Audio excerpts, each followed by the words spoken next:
just gonna get the rest of this into this bowl, which is definitely too small. Got a glass bowl that's bigger? Yes, I do. I want to get it out. You could pour milk over that and just eat it like cereal. Like a bowl of grape nuts. Grape nuts was the only breakfast I ever saw my dad eat my entire life. It's a very dad cereal, don't you think? Yeah, I love grape nuts. Yeah, I like it a lot. I'm not a dad, but I do. Cut! This is gonna be action. You're gonna miss this. I'm transferring this to a larger bowl. I think it's time. People would be so confused. Where did that bowl come All from? right, that's a more appropriately sized bowl. Hi everyone, I'm Claire Saffitz. Welcome to my home kitchen. Today I'm showing you a recipe not from one of the books, just a recipe purely for fun. It is perfect for winter baking, and it is monkey bread. So I'm doing a version today that stays pretty classic, although I'm using brioche, not the kind that comes out of the can. This is a kind of like breakfast pastry that tends to go really, really sweet. So I'm showing you a version that incorporates lots of toasted nuts for great balance. And it's just like the most fun thing to eat and share with people. And I'm gonna show you how to make it.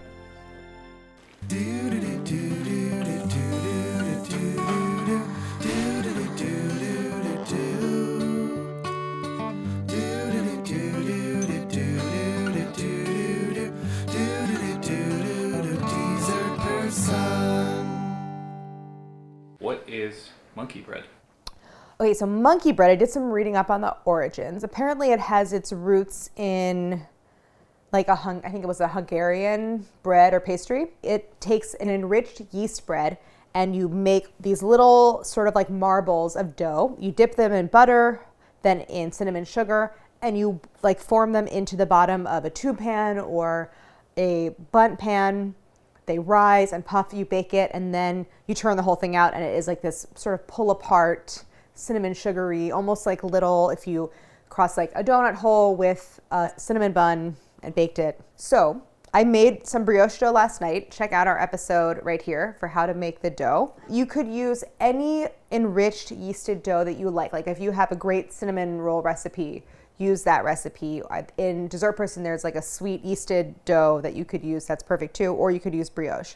So often like a monkey bread shortcut is to use like biscuit dough out of the can. But I like to go homemade, of course, and so I put this dough together last night. It chilled in the fridge overnight, and now I want to let it finish proofing. So it's cold at the moment, but it hasn't quite risen enough.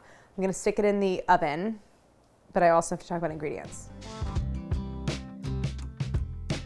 So this has to finish its first rise. I'm gonna stick it in my oven on the proof setting, and then I'll talk about the other ingredients and how to get started. I have some demerara sugar, ground cinnamon. I'm gonna use vanilla bean. This is optional. It's not really crucial, but it's gonna add a lot of flavor. I have 2 sticks of melted butter. Butter is like the key ingredient. It is the kind of whole point of this recipe is to use a lot of butter, and some kosher salt. So I have 2 cups here of toasted pecans.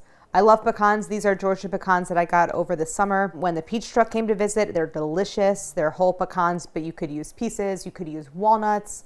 Walnuts are great because they sort of have a little bit of like a bitter tannic flavor that offsets the sweetness really well, but you could use anything. So typically you see just like granulated sugar mixed with cinnamon, and that is what you're gonna toss the little marbles of dough in, but I'm gonna make like more of a like ground nut demerara sugary vanilla-y mixture that I think is going to bring a little bit of complexity and like interest and toasty flavor to the monkey bread, so it's not just like all sweet. Special equipment, I just have a 10-cup bundt pan here. You could use a tube pan, you could use like 2 loaf pans if you wanted to. There's flexibility here, but a tube pan or bundt pan works better because you have like heat conduction from the center, and so you get a nice even bake, and also then you turn it out and you have like this sort of like ring of monkey bread that you can pull from. So I'm just going to take some of that melted butter and brush the inside of my bundt pan. And when you brush a bundt pan, it's really important that you're getting all of the crevices, all of the little like narrow areas. They're notoriously sticky. So I'm brushing all the way up the center tube and then all the way up the sides. Here's the pan, that's all done. I'm gonna set this aside, and then I'm gonna make my pecan cinnamon sugar mixture for coating the marbles of dough as they go into the pan. I like to do stuff by hand, and I hate to clean my food processor, so I have a resealable, like gallon size bag. And I have my 2 cups of toasted pecans. Again, use any nut that you like. I toasted these at 350 for probably like 10 to 12 minutes. So that's 2 whole cups. Then I'm gonna add a generous pinch of kosher salt. That's like almost a 5-finger pinch. Throw that in there. Oh, geez. Okay, so a cup of demerara sugar. If you wanted to weigh all of these ingredients, it would be about 8 ounces of pecans and 200 grams of demerara sugar.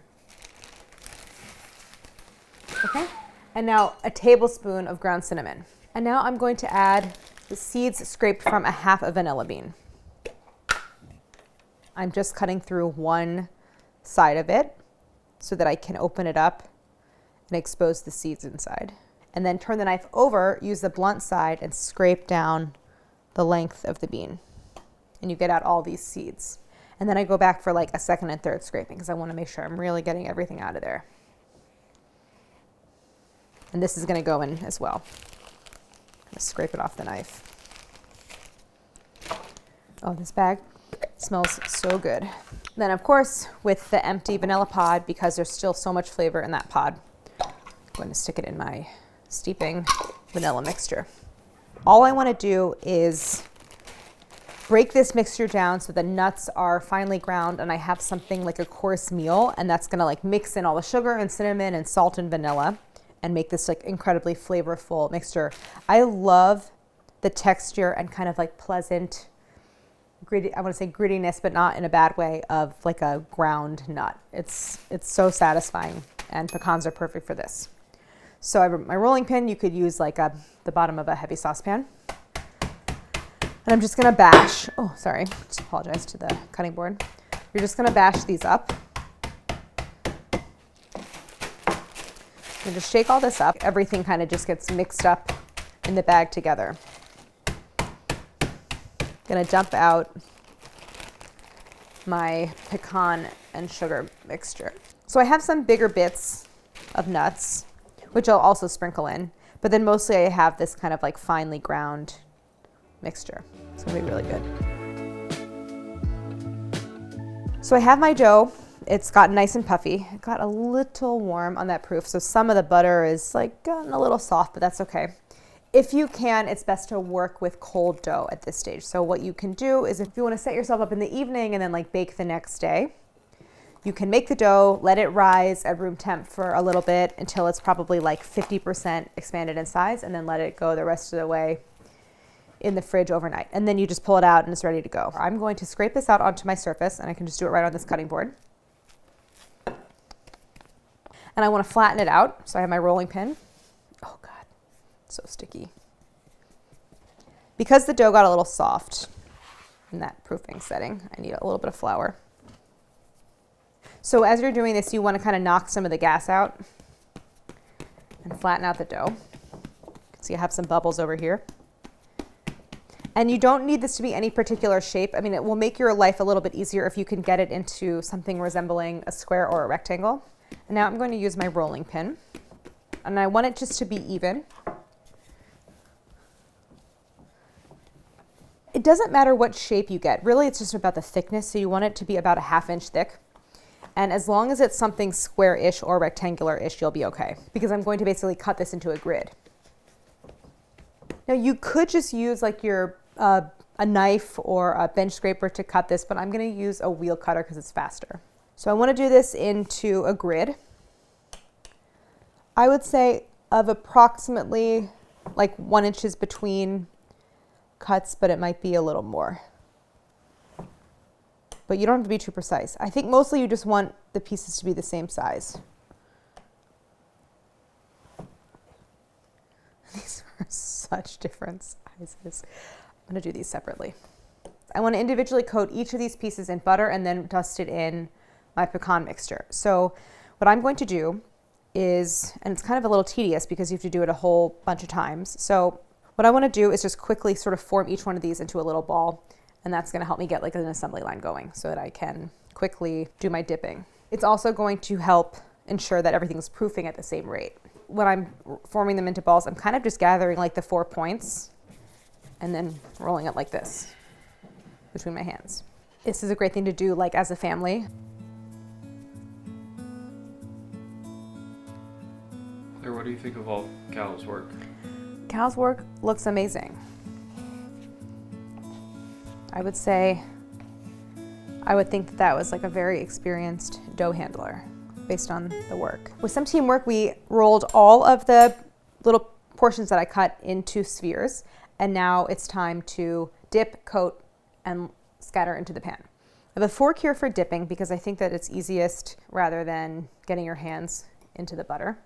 You can see why this recipe uses a lot of butter. If you ever made schnitzel or like any kind of 3-part breading thing where you're like, you know, to have like one hand for the flour and one hand for the egg, same thing, you want like one hand for wet and one hand for dry. So I'm going to try to keep one hand for coating and one hand for butter. So my right will be for butter. So it just gets dipped. And if you feel like your butter is getting a little bit solid, like mine was, just microwave it again because you want it, or heat it up again. You want it pretty liquid. Into the bowl, coat. And I am not at all being precise when I place it into the pan. I just kind of want it to like go wherever it wants to go. I think it looks best when it's kind of haphazard. So just to make things go a little faster, you can just like dip a few at a time. It's nice working in this larger bowl because I can get a few in there. And then coat, and then scatter. Again, like I'm not even really looking where it lies. It's okay if the pieces have some air between them because that's actually good. Like then they'll have room to expand as they rise. I'm gonna go ahead and dip and then coat the rest of the pieces of dough. Get them in the pan. I'll try to get them into a somewhat even layer as I get toward the top. And then these are gonna proof in the pan. So I'll cover it, stick it at room temperature, just off to the side. We're gonna wait for everything to expand again, and then we bake. So I definitely have some butter left over. Probably could have gotten away with more like 12 tablespoons rather than a full 2 sticks, but that can always be used for something else. So now I like those larger pieces of pecan, so I'm gonna scatter them just kind of throughout. All right, this is gonna be so good. I don't have a whole lot remaining, probably just like maybe about a 1/4 cup. So this I'll reserve and use for something else. Now I want to cover the entire pan and I'm going to let this proof at room temperature, and I wanna come back, I wanna see some like puffing and expansion in size, and I'm going to do what's called the poke test. So these are going to get very puffy and filled with air, probably take, I would say, 45 to an hour depending on the temperature, and then we're going to bake. So this cover is going to go on. I think it's fine. Okay, so I'm going to set this aside. The monkey bread has been proofing for about an hour. Each individual piece of dough has puffed and expanded, and it looks so pillowy and like tactile. I just want to touch it. So I'm going to show you how to tell if it's sufficiently proofed. It's called the poke test. If you've been watching the channel, you probably see this before with other yeast doughs, but you're going to just sort of poke the tip of your finger into one of the pieces of dough, and it should immediately spring back but leave a slight indentation. So this looks really good. I think it passes the poke test. So I have my oven preheated to 350. Make sure you have a rack in the center position. I'm gonna put this in, and we wanna bake this until the surface is like very golden brown and obviously very puffed. And I'm also gonna use a thermometer to take the temperature internally just to make sure that the dough is fully cooked. In the middle, I want it to be between 190 and 200 degrees. It smells so amazing. So buttery and cinnamony and sugary. And so the monkey bread has been in for about 40 minutes. And I want to check it. It has risen really nicely. It's just kind of like slightly doming over the edge of the bundt pan. Okay, so I'm just going to slide it out. And the top of it looks done. It's just such a deep vessel, and there's so much dough in there that I want to take the temperature to make sure it's fully cooked on the inside. So I'm looking for around between 190 and 200. Okay, so I'm there. Well, it's almost exactly 200. It's done. And I'm gonna let it cool on my baking rack over there. So incredible. I love that it is filling the entire bundt pan, like to the very, very top. So we're gonna get a really dramatic looking and impressive and well-proportioned monkey bread when we turn it over. It's always a little bit of a delicate balance when you're unmolding anything in a bundt pan, because you wanna take it out when it's still pretty hot, because you don't want like the sugars in the cake or the dough, whatever it is, to like set and stick to the pan, but you also don't want to unmold it too soon because there's so much steam in there and it's so delicate that it could fall apart. So about 10 minutes should be enough so that it starts to set but not stick. But then we're going to turn it out onto our cooling rack and let it fully cool before we, well, not fully cool, but we're going to let it cool until it's just kind of warm, and then we're going to eat it. Do you drizzle like a glaze over? I don't do a caramel sauce because I think that there is so much butter and like sugar in here. Like it should kind of like caramelize on its own. I think at that point it's like, I think there's enough going on here just to eat it. It's been sitting for probably between 5 and 10 minutes. And what happens in that time is you'll see whether it's a cake or like dough like this, it will contract a little bit as it cools and it releases steam. So it starts to pull away from the sides of the pan. And that's kind of the sign that like you're ready to unmold it. So I put the rack on top. Oh, crumbs on the surface.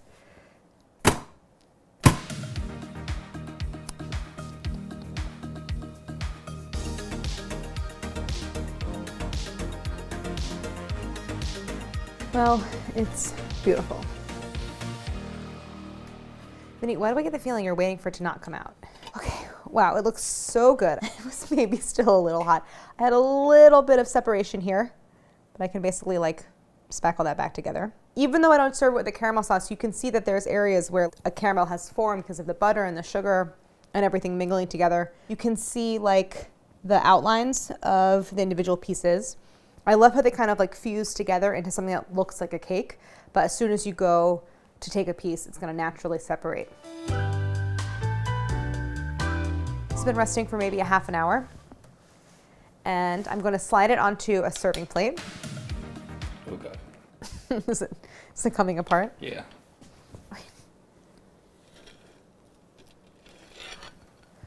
Everything's fine, just smush it back together. Maybe you want to unmold it onto the serving plate directly. I lost some of my pecan coating. Just gonna sprinkle that on top. So let's see, I'm hoping that the pieces kind of like cleave off. Wow. I think this is a nice sort of like 2-bite size for each little piece. I love seeing all the pieces of pecans. It smells so good. I'm hoping that it's not too sweet. I don't think it will be. And have like lots of toasty flavor from the pecans.